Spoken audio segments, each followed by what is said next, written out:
Would you feel comfortable telling what happened? Yeah. We're happy enough to tell you about it. So we were out flying, and it was 2 weeks ago now. It was a Sunday.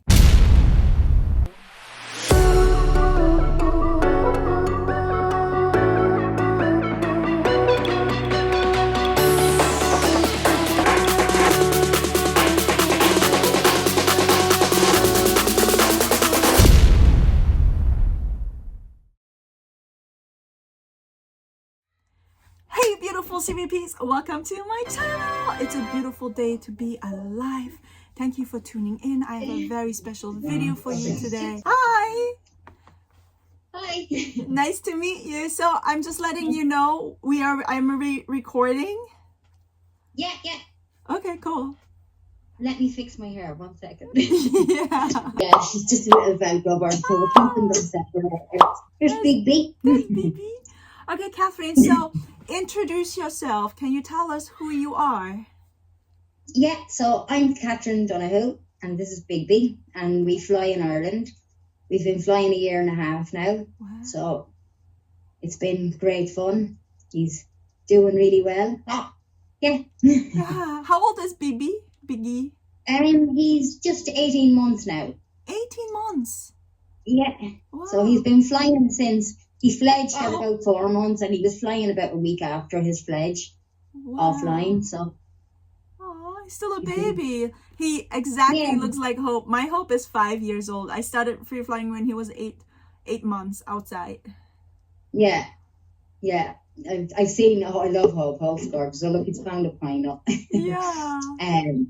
Yeah, I thought they were very like, and Marlene's bird, Rocky, is very like him as well. Yeah, Harlequin. He's a Harlequin, yeah. Rocky. Yeah. Sweet. So, Catherine, you reached out to me because something happened to you, and I was so disturbed about your story, and I asked you, do you want to tell your story to my audience? Because I think everybody should hear what happened to you. Would you feel comfortable telling what happened? Yeah. We're happy enough to tell you about it. So we were out flying, and it was 2 weeks ago now. It was a Sunday, and we've always kind of had the same place that we fly. It's on the Curragh Plains. The Curragh is grass plains here in Ireland, and he just wants to be on my head. Hope's the same way. Come on. But yeah, so we fly in the same place all the time, and the army look after the place out there. That's who owns it, and they let us move the remote control.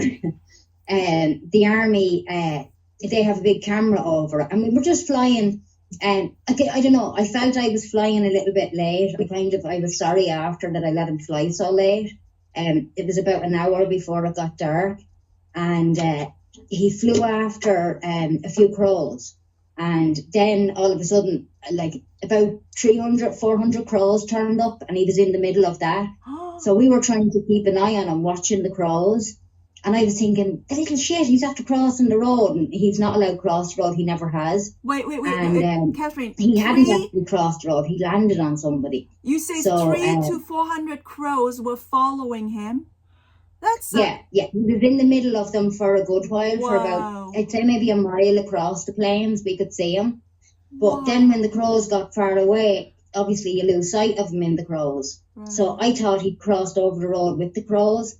But what had actually happened is he landed on somebody down. There's a little car park near the Gallops down there. Oh, wow. And so he landed on someone, and they thought, woohoo, Parrot, bring him home.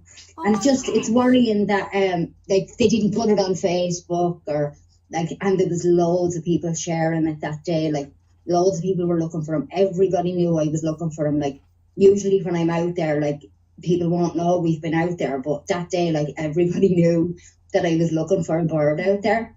But so then at about 2 o'clock the next day, about 12 o'clock that day, the army put a post up saying that they have a big camera up there, and that they can tell who the bird would have landed on, and they'll know straight away. So he was brought to a breeder around the corner, and other than that, I don't really know much. I don't know if they had him all night, or if they left him back up on the Curragh, or if they got him off someone, or if they found him the next day. All I know is he landed on a woman up there, and she said she didn't take him home because she messaged me and said, I was the woman, he was trying to attack me, and he was just trying to land on her. She was afraid of him. So I don't know. I don't know what happened. The guy said he didn't know that the people that had brought him up, I think the people that had brought him up there maybe tried to sell the bird to them. Yeah.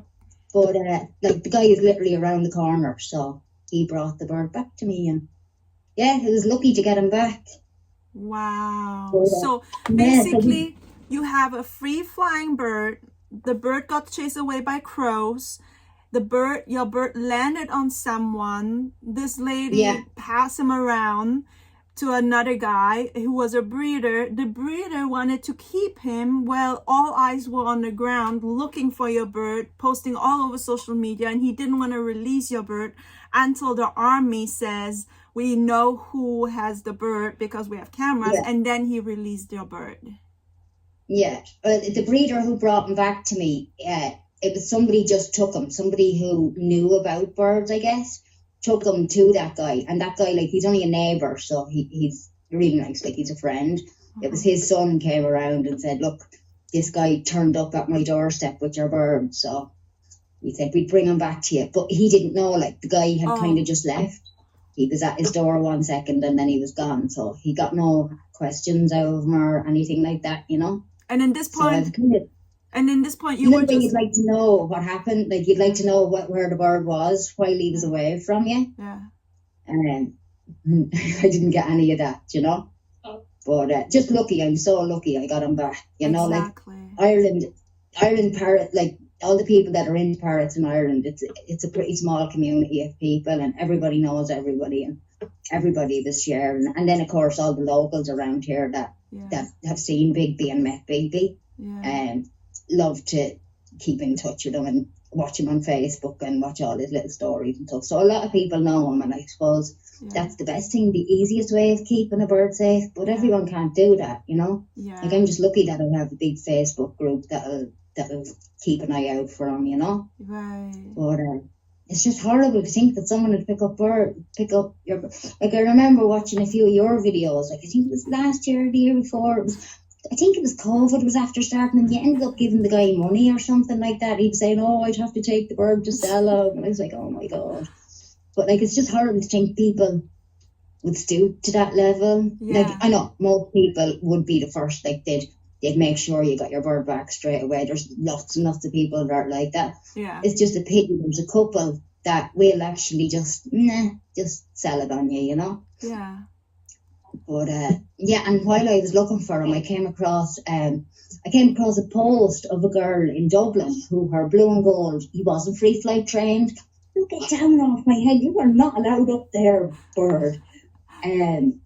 She had her blue and gold had got out, and she never got it back. She doesn't know whatever happened to it. Oh my gosh. So I wonder, like, if someone caught him and sold him on her as well, you know.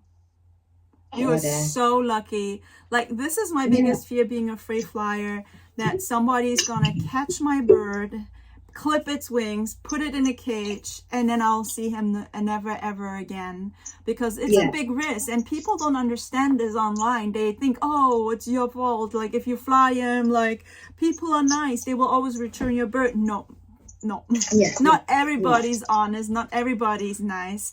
So once, like, somebody tried to cause my bird down off the tree, for me it's like, danger. Yeah. You know, it's true, because you just experienced that. Yeah. I'm sorry, I'm just trying to move my phone away from him. Get away, you. No worries. Yeah, so I'm so happy the story ended good. I know free flyers who lost their birds and never got them back. That's the reason why I fly now with a GPS, and I invested in a GPS. And it's one of the best GPS at Marshall's. Yeah, you should look into it. It's really worth the money, because the heartache just for losing a bird is so much bigger, and the cost to, like, replace that bird, and this bird could never ever be replaced, because it's not Biggie. It will be another bird. It's not his personality, not his character. So for me, and it's that's just me safe. that night. Like if we had had GPS, I would have known straight away where he was. I would have been able to follow him on the car. So yeah, I'm looking forward to getting it for him. But I'm sure we'll have so do they do like a dummy GPS that you can train them with? Because I can see him ripping it apart in seconds, or trying to anyway. No, that's just the real. They don't have dummies. But right. Yeah, but I think I can get one anyway. I know someone who does do like little dummy ones for training the birds. Yeah. But hopefully get it done soon. Yeah. But it's really worth the money because, you know, I had a situation where my bird was up in a tree and people, they thought he was lost and they called him down. Yeah. Now, if my bird would have came down and land on them because he would be hungry or something, they will just take him home, because usually, like, if there's a lost cat or dog, they will always get back to the pound. But a bird, even a small little lovebird or a cockatiel, people end up keeping them. It's so different with birds. With birds, it's like, it's so like, if you find the owner of the bird, you're so lucky. Yeah. He's after getting a packet of biscuits and he's not supposed to have them. Give me them back, you. Birds. So that guy who took your bird, you don't know anything about him? No, I haven't got a clue who it was or anything like that. Now, I could find out, I suppose, because we could have a look. We could let the army. I'm sure the army have had a look and they know who it was. Yeah. But I'm not going to do anything about it now at this stage. I'm just glad I got him back. You know. Yeah. It's the main thing. But yeah, GPS. It's so important. Like I was looking into it. There's a guy starting to make a new macaw GPS in Europe somewhere, and I was kind of waiting on him to do his, but he's taking too long now. I kind of need it now, so and the Marshall one looks really good. Like it's amazing. It's exactly needed, yeah. Oh, is that the one you have? Yeah, I just sent it in for repair because Love broke it. So it's getting right now repaired and fixed. Love snapped it into his big beak, my hyacinth macaw. But yeah, it's amazing. Like, I'm so happy with that GPS. It also just weighed 9 grams. It's really, really like lightweight. Yeah. And you know, for me, like, I think I invested $1,250 for it. $1,250, and it's really worth it because it's A, lightweight. B, you don't need cellular signal. It goes on to like a different like broadcast network, RT. Yeah. And then it's got the GPS and the telemetry end of it. Yeah. Telemetry. I've been looking at it. Yeah. So I used to do a bit with falconers and stuff like that. So I kind of know about telemetry for them. So I kind of understand it when I was looking at their website. So it's pretty cool, yeah. And the next thing, what I also like is, like, if my bird flies away in a tree or something in somebody's house, I can track him down, and then you know, I don't need to like put up posters or flyers and spend all this time and money not knowing where he is. And then if somebody find him, even giving a finder fee, you know, like $2,000-$3,000 as a thank you, because we haven't been out to fly the last 2 days. It's been horrible weather here, so he's been a little. You know what they get like when they don't get out to fly? They get all full of beans, and he's got ants in his pants. Yeah, exactly. Hope is the same way. I need to go fly him. He needs his freedom. Yeah, I think when I watch your videos of Hope, they seem very similar, the two of them. Yeah. Yeah. So cute. So Biggie is also a Catalina macaw? No, he's Harlequin. Oh, he's a Harlequin. So it's just his dad was the green wing and his mother was the blue and gold, where with Catalina, I think it's the father is the blue and gold and the mother is the green wing. So that's I think it's a scarlet. Not. I think his father is a green wing and a scarlet. Oh. And then for Catalina, Hope is scarlet and green. Yes. Oh, no, scarlet and blue and yeah. Yeah. But yeah, he's just insisting on sitting up there. Aw, how cute. Wow, so I'm so No, glad you got that's your bird back. actually him trying to be dominant now. Get down off me, you. Well, I'm so glad you got your bird back. Congratulations. That Yeah, was a happy yeah, story, a happy end. For some people, it doesn't end happy, but I'm glad it had end happy for you. yeah, yeah. And I suppose I might as well tell you, since you're putting it on your channel, but I've started a YouTube channel. I've only got a few shorts up at the minute, but it's under my name. It's Catherine Donoghue. Okay. Might as well, I'm might gonna as well link say it. it, you know. But I'm going to be putting up videos of him. But I was thinking I might do kind of story times as well, because I have a lot of old Irish stories and Yeah. funny stuff that I was thinking of doing. So just something to do, you know. Okay. But Nice. you give me a little shout out. Yeah. And of course, flying footage. So guys, Great fun. if you want to go check out Catherine, I'm gonna link her channel in the description. Just click that link, go subscribe to her, because she's awesome and she has an awesome free flying bird, right? We bird people stick together, especially free flyers. So Catherine, do you have any like advice for other free flyers in the world after your experience? Yeah, there was actually something that came up. So we had so there's been no one else. I don't know anyone else here that was flying. And a girl has started flying in December. And I was asking some of the people in the UK, like, if they're meeting up to fly, like, you know, there's a big flying community in England. And a lot of people are meeting up to fly. And so I was talking to this girl in Ireland, and she was asking me, like, I'd have to get my bird tested before we start meeting people regularly, which I think is a great idea, you know, like disease testing. And we were talking about, like, having birds that go to these meetings and be tested and just have a clean bill of health. Because in England at the moment, the way they're doing it, they're just trusting that their friends' birds are healthy. And there's a lot of birds coming, and so it's a lot of birds that are being put at risk. Like, I won't go into a pet shop that has live birds for the very reason of I don't want him catching anything. And there is a lot of beak and feather in Ireland at the moment. So yeah, we were just talking about, like, it's so cheap to get them tested for diseases. Like, it's not a hard thing to do. Like, but yeah, so it's not a hard thing to do. So I don't know, like, how do they do it in America? Does anybody worry about birds being tested, or no, is that even a thing? No, not really. Like before COVID, I don't fly now with other free flyers. I fly by myself. Yeah. So I think that's for me the best, because it's so short, just up in the park and boom, hope flies around, you know. And I had so much other drama with other free flyers that, you know, I'm just so happy right now with my life, and I don't need to deal with other people's shit. When you go out to the lake, you have two birds. You can fly hope and love. So it's nice for the birds to be able to fly with another. Yeah. And that's kind of my motivation for wanting to, like, fly with other people. Plus the girl who's flying the little military macaw in Dublin, she's a lovely girl. She kind of we seem very similar. So sweet.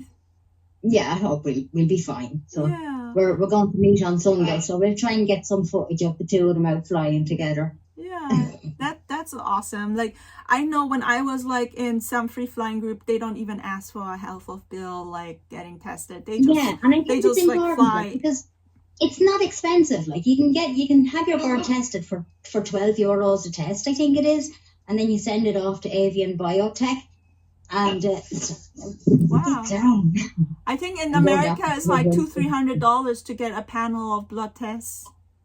No, God, no, that's far too expensive. I think so, not America. No, here you can send off your blood test to Avian Biotech in England, and it costs €12 for each test. Oh wow. That's like, maybe, I don't know what way the dollar is, but it's no more than $20. Yeah.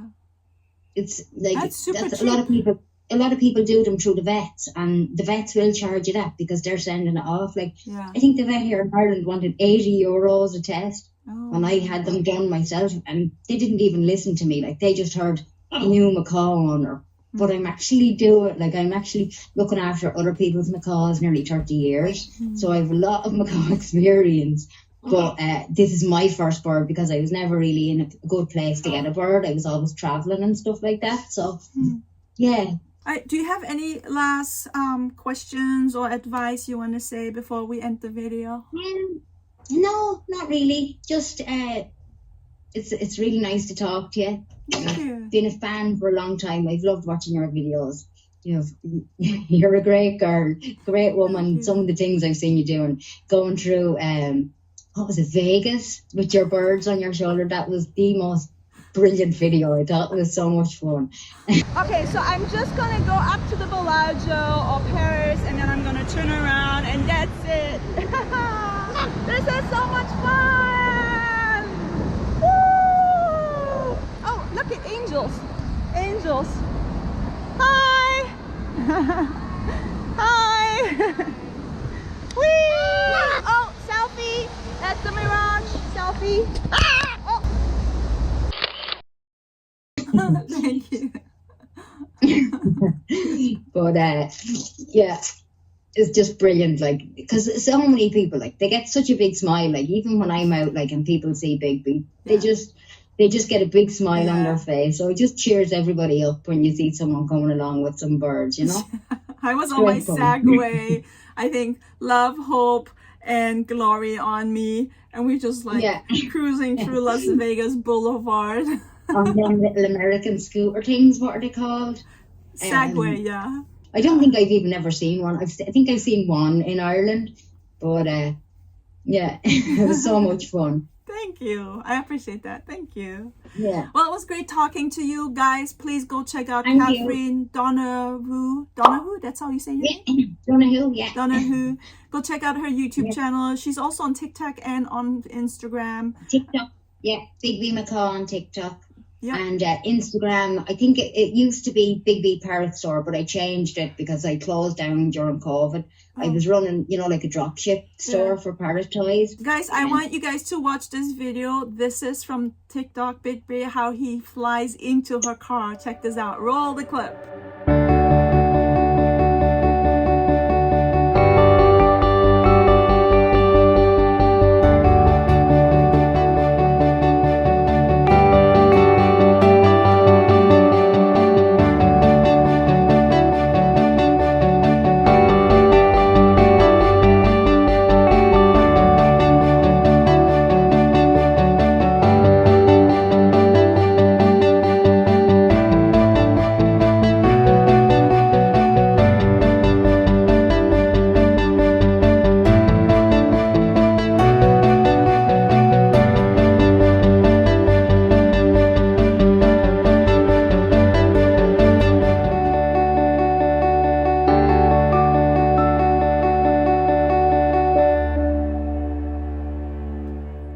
So thanks for watching. I think we're gonna wrap this up now, right? So thanks for watching. If you like this video, give us a like. Go subscribe to Catherine, and I'll see you next time. Bye, guys.